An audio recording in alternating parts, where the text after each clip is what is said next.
There's a 48-hour tax buried in your sprint. It's eating more capacity than any missed deadline, and most CTOs have no idea it's there. By the end of this video, you'll know how to cut it out for good. I've spent 25 years in engineering leadership, individual contributor to CTO across 6 industries. Decision latency is one of the most consistent and most ignored performance drags I've seen at scale. I've watched it across dozens of teams, pushing past 200 engineers, and it's never the lazy ones. It's the ones that look productive on paper.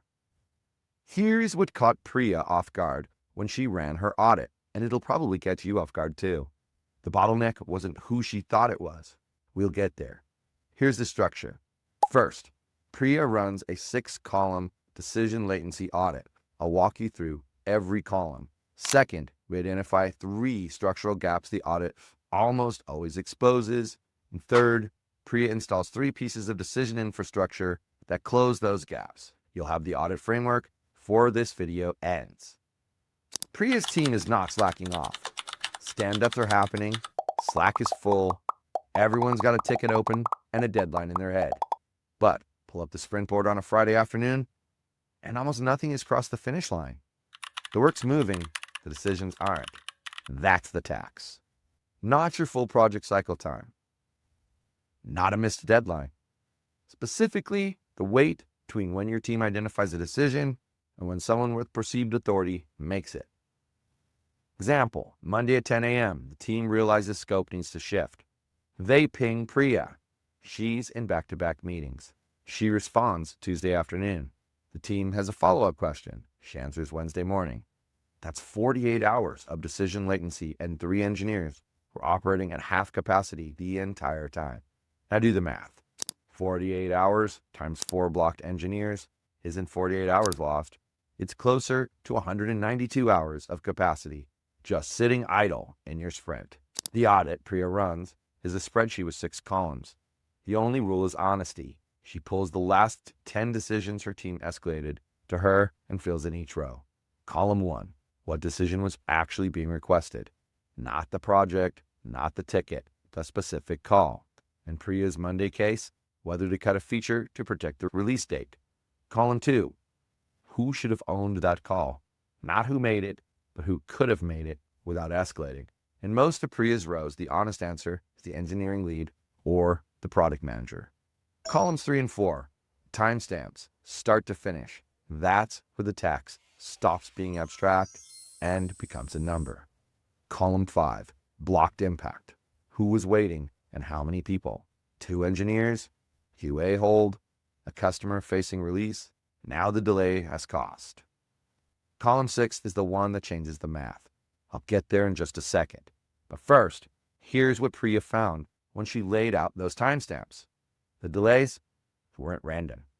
The same people were showing up in column 2 over and over. Her approvals had become structurally required even when they were structurally unnecessary. Now column 6, the missing rule. For each decision, what routing rule, decision boundary, or escalation trigger did not exist? What would have let someone other than Priya make this call cleanly? When she fills in column 6 across all 10 rows, the same answer keeps appearing. There was no rule. So the decision, it defaulted to her. Every time. And then column 6 gives her something she wasn't looking for. Her senior architect, the person she trusts the most, is generating more decision latency than anyone else on the team. And it's not because he's slow, because every team has been unconsciously trained to wait for his read even on decisions that are fully reversible and nowhere near his domain. He became a cultural checkpoint without anyone deciding to make him one. Nobody built that. It just filled the vacuum. The audit doesn't fix any of that yet. It shows you where the load is sitting. The audit doesn't surface a confidence problem, it surfaces an absence. No decision rights, no routing rules, no escalation triggers, just goodwill and a Slack channel. And goodwill doesn't scale past 20 engineers.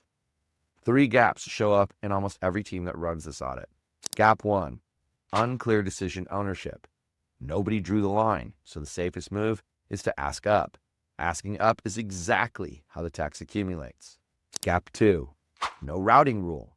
Decisions that should have never reached leadership keep landing there because there's no first stop rule telling people where to take the call before it escalates. Everything flows upward by default. The path of least resistance is also the path of maximum latency. Gap 3, no escalation, SLA. Even when something genuinely needs a senior decision, there's no defined response window. It just floats, sits in a thread. Nobody closes it. That's not a workflow. That's a decision in limbo. Layer Slack on top of those 3 gaps, and the problem just compounds. A decision bounces across 4 threads, 12 replies, 2 side conversations. 36 hours later, there's still no call. Looks like collaboration, but it's latency with a notification badge. And it loops back to the senior person bottleneck, the audit exposed. When approval is culturally required, but structurally undefined, your most expensive people become the rate limiter on everything below them. Nobody meant for that to happen. It's just what fills the vacuum when architecture is missing.